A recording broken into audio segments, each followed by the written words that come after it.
بسم اللہ الرحمن الرحیم۔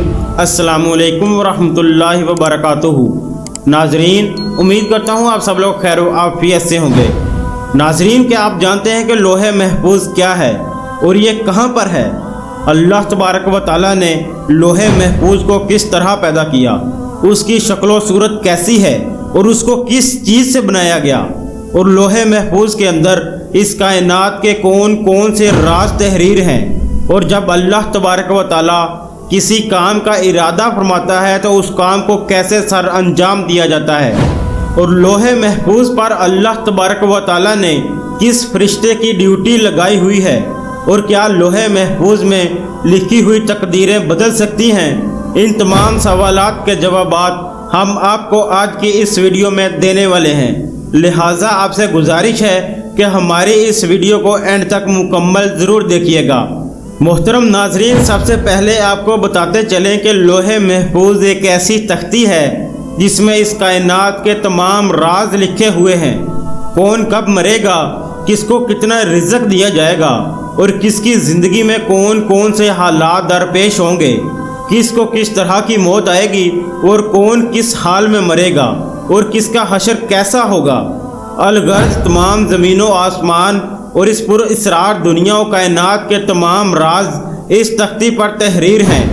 محترم ناظرین، جس طرح اللہ تبارک و تعالیٰ کی وحدانیت پر اور اللہ تبارک و تعالیٰ کے تمام رسولوں پر ایمان لانا ضروری ہے، بالکل اسی طرح اللہ تبارک و تعالیٰ کے فرشتوں پر، لوح محفوظ پر، عرش و کرسی پر اور قیامت کے قائم ہونے پر بھی ایمان لانا ضروری ہے۔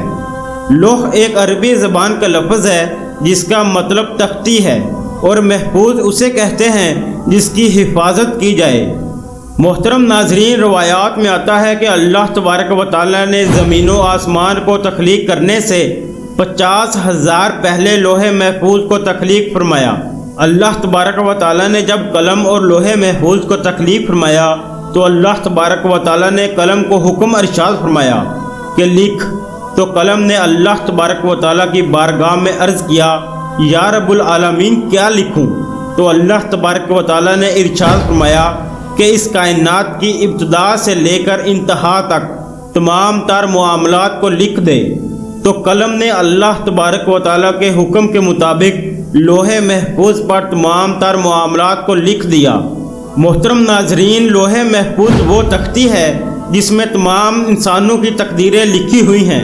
اس کائنات کی تخلیق سے لے کر اس کائنات کے فنا ہونے تک ہر چیز اس میں لکھی ہوئی ہے، لہٰذا آج تک جو کچھ اس کائنات میں ہوا ہے اور قیامت تک جو کچھ بھی ہوگا وہ تمام کا تمام اس لوح محفوظ میں لکھا ہوا ہے، اور لوح محفوظ تمام مخلوقات کی پہنچ سے بالا تر ہے۔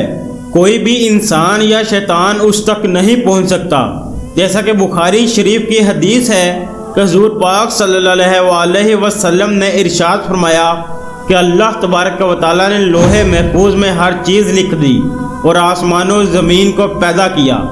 اور قرآن پاک کے بہت سارے مقامات میں بھی لوح محفوظ کا ذکر ملتا ہے، جیسا کہ اللہ تبارک و تعالیٰ نے سورہ بروج میں ارشاد فرمایا، بلکہ یہ قرآن ہے جو لوح محفوظ میں لکھا ہوا ہے۔ قرآن پاک کی اس آیت کریمہ سے پتہ چلا کہ قرآن پاک بھی لوح محفوظ کی تختی پر لکھا ہوا ہے، اور ہمارے پاس جو قرآن پاک موجود ہے یہ وہی قرآن پاک ہے جو لوح محفوظ میں تحریر کیا ہوا ہے۔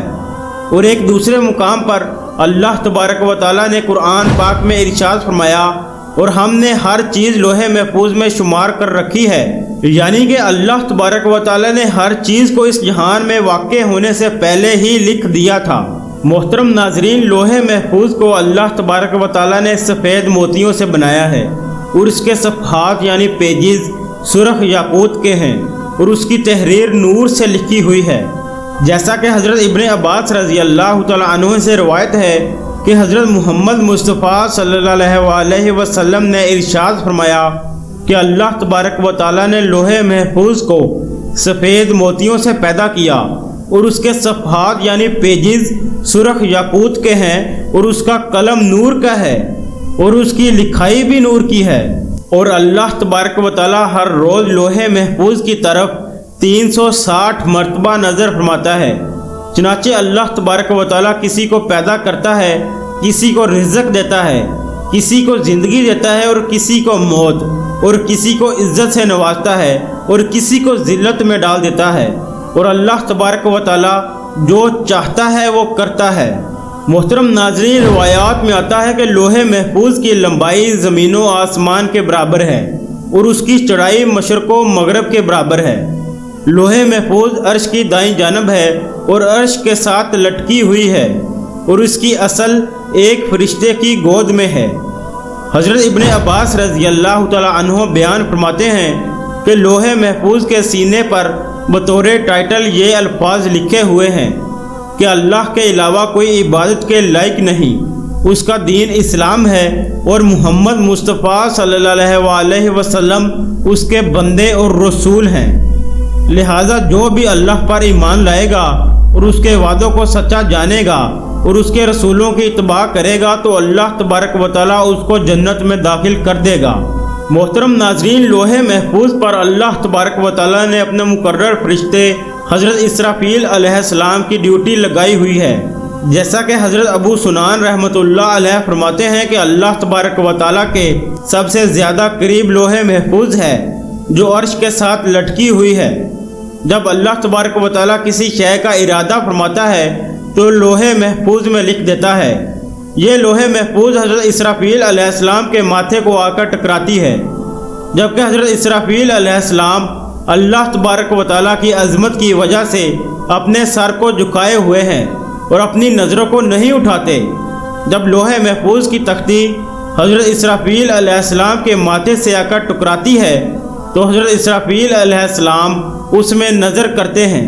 اگر اس میں اللہ تبارک و تعالیٰ کا حکم آسمان والوں کے متعلق ہو تو حضرت اسرافیل علیہ السلام حضرت میکائیل علیہ السلام کے سپرد کر دیتے ہیں، اور اگر کوئی حکم زمین والوں کے متعلق ہو تو حضرت اسرافیل علیہ السلام اس حکم کو حضرت جبرائیل امین علیہ السلام کے سپرد کر دیتے ہیں۔ قیامت کے روز سب سے پہلے جس چیز کا حساب ہوگا وہ لوح محفوظ ہی ہوگی۔ محترم ناظرین، جب روز قیامت اللہ تبارک و تعالیٰ لوح محفوظ کو حساب کے لیے بلائے گا تو اس کے سب جوڑ کانپ رہے ہوں گے، تو اللہ تبارک و تعالیٰ لوح محفوظ سے فرمائے گا کہ کیا تو نے میرے حکم پہنچا دیے تھے؟ تو لوح محفوظ اللہ تبارک و تعالیٰ کی بارگاہ میں عرض کرے گی، جی ہاں یا رب العالمین۔ تو کہا جائے گا تیرے حق میں کون گواہی دے گا؟ تو وہ اللہ تبارک و تعالیٰ کی بارگاہ میں عرض کرے گی، حضرت اسرافیل علیہ السلام۔ تو اس وقت حضرت اسرافیل علیہ السلام کو بلایا جائے گا۔ اس وقت حضرت اسرافیل علیہ السلام کے بھی جوڑ کانپ رہے ہوں گے۔ اللہ تبارک و تعالیٰ حضرت اسرافیل علیہ السلام سے فرمائیں گے، کیا تجھے لوح محفوظ نے میرے تمام احکام پہنچا دیے تھے؟ تو حضرت اسرافیل علیہ السلام اللہ تبارک و تعالیٰ کی بارگاہ میں عرض کریں گے، جی ہاں یا رب العالمین۔ اس وقت لوح محفوظ کہے گی، سب تعریفیں اس اللہ تبارک و تعالیٰ کے لیے جس نے مجھے برے عذاب سے نجات عطا فرمائی، اور پھر اسی طرح حساب و کتاب کا سلسلہ ہوتا رہے گا۔ محترم ناظرین، اب بات کرتے ہیں کہ کیا لوح محفوظ کی تقدیر کو بدلا جا سکتا ہے اور کیا واقعی تقدیر دعاؤں سے بدل جاتی ہے؟ اس کے بارے میں روایات میں آتا ہے کہ تقدیر 3 قسم کی ہوتی ہے۔ پہلی تقدیر وہ ہوتی ہے جو عام انسانوں کی دعاؤں کی وجہ سے اللہ تبارک و تعالیٰ بدل دیتا ہے، اور دوسری تقدیر وہ ہوتی ہے جو اللہ تبارک و تعالیٰ اپنے خاص بندوں یا اپنے انبیاء کرام علیہ السلام کی دعاؤں کی وجہ سے بدل دیتا ہے۔ ان 2 قسموں کے اندر تو تقدیر کو بدلا جا سکتا ہے، لیکن تقدیر کی تیسری قسم وہ تقدیر ہے جو لوح محفوظ پر تحریر ہے، اس تقدیر کو نہیں بدلا جا سکتا۔ حتیٰ کہ لوح محفوظ پر لکھی ہوئی تقدیر کو تبدیل کرنے کے لیے کوئی نبی بھی دعا کرنا چاہے تو اللہ تبارک و تعالیٰ اس کو روک دیتا ہے۔ محترم ناظرین، اس سے معلوم ہوا کہ لوح محفوظ پر جو کچھ بھی لکھا ہوا ہے اس میں کسی قسم کی کوئی تبدیلی نہیں ہو سکتی، اور لوح محفوظ پر لکھی ہوئی تقدیر کو کسی طرح بھی بدلا نہیں جا سکتا۔ البتہ کچھ تقریریں ایسی ہوتی ہیں جس کو اللہ تبارک و تعالیٰ صحیفوں کی شکل میں فرشتوں کو عطا فرماتا ہے، تو وہ تقدیر اللہ تبارک و تعالیٰ کے نیک بندوں اولیاء اکرام اور اللہ تبارک و تعالیٰ کے انبیاء اکرام علیہ السلام کی دعاؤں سے تبدیل ہو جاتی ہیں۔ بس اللہ تبارک و تعالیٰ سے دعا ہے کہ اللہ تبارک و تعالیٰ میرے اور آپ سب کے تمام صغیرہ کبیرہ گناہ معاف فرمائے اور ہم سب کو دین اسلام سیکھنے اور سکھانے کی توفیق عطا فرمائے اور دین اسلام کو تمام دنیا تک پہنچانے کی توفیق عطا فرمائے، آمین ثم آمین۔ محترم ناظرین، امید کرتا ہوں یہ معلوماتی ویڈیو آپ کو ضرور پسند آئی ہوگی۔ اگر یہ ویڈیو پسند آئی ہے تو اس ویڈیو کو لائک ضرور کیجیے اور اس طرح کی مزید اسلامی معلوماتی ویڈیوز دیکھنے کے لیے ہمارے اس چینل کو سبسکرائب بھی کر لیجیے تاکہ ہر نئی آنے والی ویڈیو آپ تک بروقت پہنچ سکے۔ آپ کو ہماری ویڈیوز کیسی لگتی ہیں اس کا اظہار آپ کومنٹ باکس میں ضرور کیجیے گا۔ ملتے ہیں کسی اگلی اسلامی معلوماتی ویڈیوز کے ساتھ، تب تک کے لیے اللہ حافظ۔